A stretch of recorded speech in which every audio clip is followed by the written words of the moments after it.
Ano pa ang nagpapatunay na hindi si Ellen White natupad, kay Ellen White natupad ang Joel 2? Ito po. Itong the expression signs in the sun, moon, and the stars are figurative language. Sabi nila, itong tinatawag na signs of the sun, magdidilim, ang moon, magdidilim, magkakaroon ng falling stars. Literal ang understanding ng Seventh-day Adventist. Maging si Ellen White, literal ang understanding niya. Nako po, isang malaking pagkakamali. Para sa mga bagong Adventist na nakikinig ngayon, alam ko ngayon nilang naintindihan at narinig itong presentation. Paano natin nasabi na ito pala expression na signs in the sun, moon, and stars hindi literal? Sabi ng Adventist, literal. Itong standang Seventh-day Adventist, basahin muna natin. Sabi nila, sa Seventh-day Adventist 28 Fundamental Belief, page 37, 379. Sabi dito, in fulfillment of this prophecy, on May 19, 1780, an extraordinary darkness descended upon the northeastern part of the North American continent. The great meteoric shower of November 13, 1833, the most extensive display of falling stars on record, fulfilled this prophecy. Ano pong sinasabi ng mga kapatid nating Seventh-day Adventist? Yun daw, pagdilim ng araw at buwan na binabanggit ni Joel, literal. At natupad daw nung Dark Ages from 538 AD hanggang 1798. At sabi nga dito sa aklat nilang Fundamental Belief, natupad daw yun nung May 19, 1780. Part nga naman ng Dark Ages, nasa loob ng Dark Ages. No? Nagkaroon daw ng extraordinary darkness. Marami silang mga kwento dito, pero maraming nagki-question dito sa pagiging totoo nito. Okay? Tapos, sabi nila, November 13, 1833, yun daw, naganap yung extensive display of falling stars. Na sa ating panahon ngayon, kahit mag-search kayo sa internet, hindi talaga stars ang nahuhulog. Nako, alam niyo ba ko, ang mga stars, mas malalaki pa yan sa ating planetang Earth. Kung yan yung literal na nahulog dito sa Earth, mawawala ang planetang Earth, mga kaibigan. So, doon pa lang hindi mo pwedeng sabihin literal. Itong taon lang, diba nabalita na abangan natin, magkakaroon ng showers o yung falling stars na marami, mga comets na marami, which is nangyari naman. Na-explain na ito ng science na hindi naman talaga nahuhulog ang mga bituin. Hindi pero sa mga early Adventists, kasi hindi pa ganun ka-advance ang science that time, hindi natin sila masisi kung bakit para sa kanila literal. So I hope yung mga Adventists na nabubuhay ngayon, siguradong alam ko upgraded na yung inyong knowledge at learning sa science. But sumusunod pa kayo doon sa obsolete ang knowledge sa science, sa inyong mga pioneers noon. But tinatanggap nyo pa rin itong ganitong interpretasyon na literal na magdidilim ang araw at buwan at mahuhulog ang bituin. No? Pero yung nasa fundamental belief nyo pa nga yan, no? No? The fulfillment of prophecy. At ito pa, mismo sa sinabi ni D.A. Delafield, isang author at isang SDA minister, meron siyang lectures, seminars para sa mga ministers ng Seventh-day Adventist. Ang pamagat ay Ellen G. White in Europe, 1885 to 1887. Nabasa ko ito para ipakita sa inyo. Nasa mga Seventh-day Adventist, literal para sa kanila na magdidilim ang literal na araw at literal na magdidilim ang literal na buwan at talagang literal na uulan ng mga ng stars, babagsak, which is not biblical. At sabi dito sa ni D.A. Delafield, published ang Review in Herald, Ellen G. White in Europe, 1885-1887, page 237. The same evening, she arrived in Torre Feliz. Si Ellen White ay tinutukoy niya dito. Ellen White witnessed the unusual occurrence, a spectacular star shower. She has been put but a girl of 5 when the stars fell on November 13, 1833, and probably slept through it all. But she didn't miss this November star shower. Biruin mo. Kinuwento pa ni D.A. Delafield na si mismo si Ellen White nung 5 years old siya. Bata pa siya, na-witness na mismo ni Ellen White yung meteor shower ng stars, na pag-fall ng stars, noong November 13, 1833. Wow! Ewan ko ha, pero I doubt. Kasi nung Adventist ako, marami mga pastor akong nakausap, mga theologians ng Adventist, na hindi convinced dito. In fact, questionable pa rin itong doctrine na ito sa mga Adventist. Ngayon, yung mga Adventist na layman, hindi masyado familiar dito, yun nga, I hope na ngayon maunawaan nyo kung gaano kaseryoso na ang mga kamalian na tinuturo dyan sa church nyo. Kaya hindi nyo ako masisi kung ba't ako umalis, kung bakit nag-decide ako na iwanan yan. Kasi marami kong nakita at marami kong nalaman na hindi nyo alam. Kaya don't ever judge me o silahin ng mga credential ko na ginagawa nyo ngayon para pawalan ng credibility. No. Bakit sinisira nyo? Dapat alamin nyo ito. Kasi kung wala ang itong programang ito, paano malalaman yung maling aral nyo? Paano nyo malalaman yung mga na-discover kong mali noon? And this is my responsibility sa Panginoon. Pag hindi ko isinigaw ito, lagot ako sa Panginoon. No? Ayoko na yung ugali ko nung Adventist ako na maglilihim ako ng mali. Ganyan ang kultura ng Seventh-day Adventist. Sorry to say this. I'm just telling you the truth. Ang kultura ng Seventh-day Adventist, pag may nakita ng hindi ka nais-nais, ililihim na lang nila. Imbis na sana ilagtan at pagsisiyan para matulungan yung tao na yun. Hindi. Katulad dito. Ganito mga aral. Hindi masyado mabili itong aral na ito eh. Yung ganitong tinasabi ko ngayon na Acts 2:6. Hindi masyado pamilyar sa Adventist, no? Karamihan ng mga Adventist, ngayon, alam lang Sabat, wag kakain ng baboy, yun lang. Pero ito, sinasabi ko sa inyo para ipakita ko to further elaborate and to further enhance na malalim po ang natutunan ko sa Adventist. Malalim na po ang natutunan ko sa Adventist. Kaya yung mga nakikita ko dyan na naghahamon ng duwit, hinahamon ko si Obidos, tapos titignan ko walang credibility yung naghahamon. Kaya nga sabi siya, hindi ako papatol. Never po ako papatol na sa layman. So, balik tayo sa ating nag-uusapan. Malapit na tayo matapos, mga kaibigan. So, ano bang ibig sabihin ng mga biblical signs in the moon, the sun, and the stars? Literal ba ito? No.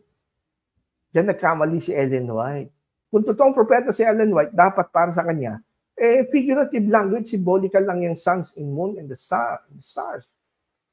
Kasi in Jewish culture, the phrases sun, moon, and the stars were frequently used as symbolic representations of ruling power. Yan po ay katotohanan. Hindi alam ni Ellen White na, unfortunately. For instance, Joseph recounted a dream where the sun, moon, and the stars bowed down to him. Di ba? Genesis 37 verse 9. Anong sinasabi doon? Si Joseph, panaginip ni Joseph. Sabi niya, then he dreamed another dream and told it to his brothers and said, behold, I have dreamed another dream. Behold, the sun, the moon, and 11 stars were bowing down to me. So kung Adventist ang mag-interpret sa panaginip ni Joseph, sasabihin nila, naku, ibig sabihin yung literal na araw at literal na moon at literal na stars, luluhod kay Joseph, napakalalaki ng mga yun. How can mabababa sila sa lupa? Di magko-confuse pa sila ngayon. Malilito pa yung mga kaibigan nating Adventist kasi nga, mali ang unawa nyo. Niliteral. Wherein, ang application nito para Joseph, alam natin na lulod sa kanya yung kanyang mga kapatid at sino mga namumuno. No? Yung mga stars, sun and the moon, mga dignified na mga tao. No? Mga dignified. Yun ang nirepresent ng sun, moon, and 11 stars. Kaya mga kapatid, dito pala makikita natin na para sa mga Jewish o mga Hudyo, hindi ho literal. Yung tinatawag na binabanggit ni Joel na Hudyo rin. At alam ko naintindihan niya at nabasa rin ni Prophet Joel itong Genesis 37:9. Yung napanaginipan ni Joseph na ang sun, moon, stars ay lumod sa kanya. It is symbolic. It is figurative language. Mga kaibigan. No? So, I hope na makatulong ito sa inyo. So, ano pang ibig sabihin nito? It is the language of the Bible. Okay? Itong tinatawag nating celestial phenomena. It is the language of the Bible. It was often expressed that the splendor and renown of great cities glowed like celestial bodies. The demise of such a city was depicted as the dimming of this heavenly sign. Ano lang ibig sabihin nito? May examples tayo makikita sa Bible, mga kapatid. For example, sa Ezekiel 32, verses 7 to 8. Alam niyo ba, si Ezekiel, hinulaan niya. He portrays the judgment and imminent downfall of Egypt. Ang hinuhulaan dito ni Ezekiel during his time ay Egypt. Anong sabi ni Prophet Ezekiel tungkol sa pagbagsak ng Egypt noon? Ezekiel 32, 7 at 8. When I blot you out, I will cover the heavens and make the stars dark. I will cover the sun with a cloud, and the moon shall not give its light. All the bright lights of heaven will I make dark over you, and put darkness on your land, declares the Lord God. Ano daw po ang mangyayari sa Egypt? Ang mga langit at ang mga bituin didilim. At ang mga buwan at ang buwan hindi magbibigyan ng liwanag. Yung maliliwanag na ilaw sa langit ay magiging madilim. Ang tanong, nung hinatulan ba, nung bumagsak ba ang Egypt noon, nawala ba'y araw? Ang heaven ba nagdilim? Na literal? Nawala ba ng liwanag ang moon? Ganun din ba yung mga stars? Hindi po. So anong ibig sabihin nito, mga kapatid? Maging ang kaugalang ito, katulad ni si Ezekiel, katulad din ni Joel na pinag-usapan natin, na gumagamit ng mga ganitong heavenly bodies or celestial bodies to express the downfall and judgment to a certain nation by our God, hindi ibig sabihin literal na maguguho ang araw at ang buwan at ang bituin. Ito'y figurative, symbolical language. So I hope nakadagdag ito sa inyo, mga kaibigan. Ito naman, na ayon kay Isaiah, sa destruction naman ng Edom, nakaaway ng Israel. Ano po ang hatol? Sabi dito sa Isaiah 34, verse 4 and 5, all the hosts of heaven shall rot away, and the skies roll up like a scroll, and the host shall fall as leaves fall from the vine. Si Isaiah, nung kanyang pinopronounce ang destruction ng Edom dahil sa kanyang pagkakasala, gumamit din siya ng sun, moon at mga heavenly bodies na didilim. But he didn't mean it to take it literally. Hindi nagdilim ang araw talagang literal. Kaya kung ang mga Seventh-day Adventist o si Ellen White ay buhay sa panahon ito at napakinggan niya si Isaiah, well, sigurado, sabihin na ano yan, literal yan. Bakit sabihin pa nila sa Dark Ages pa mangyari yan? Which is nonsense.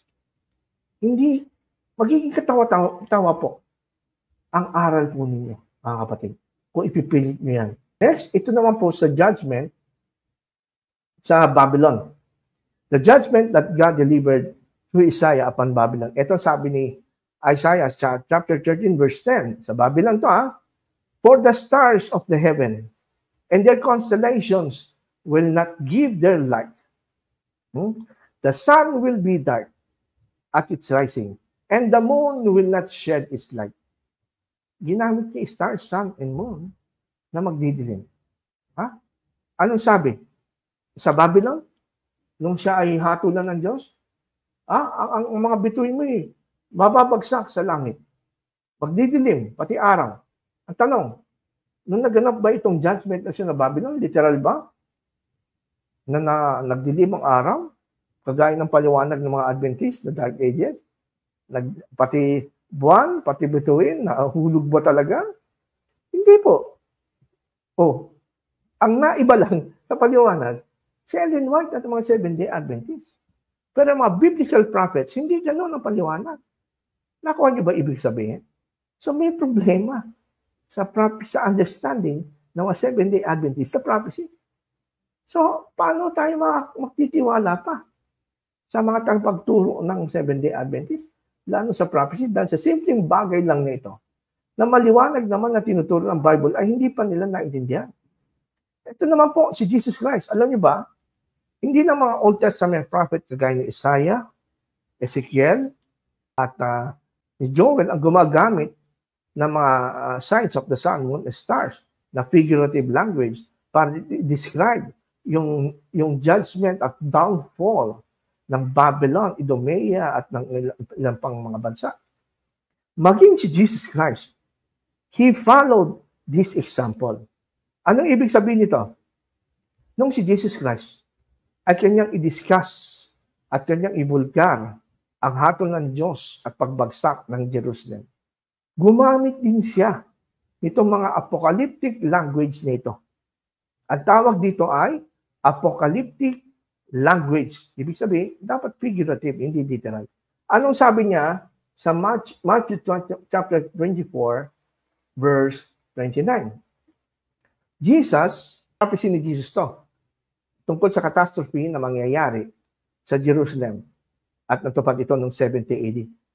Sabi ni Jesus sa Matthew 24:29, immediately after the tribulation of those days, the sun will be darkened, the moon will not give its light, and the stars will fall from heaven, and the powers of the heaven will be shaken.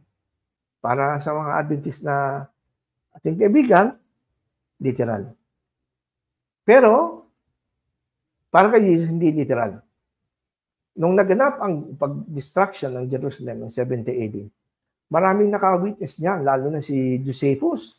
Siya naka-witness niyan, eyewitness siya sa destruction. Walang binagi si Josephus sa kanyang book na Antiquities of the Jews, Wars of the Jews, na talagang literal na nawala ang araw, nagdilim ng magdamag. Pati yung buwan, magdamag, nagdilim. Pati stars, nag-fall. Wala! Dahil si Josephus, na isang Hudyo, ay alam niya, nasa kultura nila, na ang mga salitang ito, pagdilim ng araw, pagdilim ng buwan, paghulog ng mga bituin sa langit, ay figurative language lang or apocalyptic language na dapat hindi natin liliteralin. Unfortunately, niliteral ng mga Seventh-day Adventist. Samantalang nandiyan naman sa Bible na hindi daw literal. So mga kapatid, hindi niyo ako masisi kung ba't ako umalis sa Seventh-day Adventist. Kasi dyan pa lang sa napakasimpleng interpretasyon ng prophecy. Mali na sila. What more sa mas malalalim na bagay pa ng prophecy? Kaya nga mali din sila sa Daniel 8:14 na yun daw is sanctuary sa heaven. Hindi naman sanctuary sa heaven pinag-uusapan sa context ng Daniel 8:14. Antayin niyo po yan. Darating po yan pagkatapos ng ating New Testament SDA answered verse by verse New Testament ay isusunod ko na po ang Old Testament. Okay? Ginagawa ko ito for the glory of God para mabuksan ang mga isip. Naawa ako sa mga Seventh-day Adventist na sincere naman, seryoso naman, may takot sa Diyos, gustong maligtas. Kaya lang, ang napapakinggan nila mga aral, turo, lalo na ng bulaang propeta na si Ellen White, naiengganyo silang naapektuhan ng kanilang pananampalataya. Dahil puro polluted ang mga doctrines na kanilang natututunan dyan sa loob. Kaya praise the Lord, hallelujah sa Panginoon dahil ginagamit niya ang ating programa at ang inyong para gawin ang project nito. 70 Adventist answered verse by verse.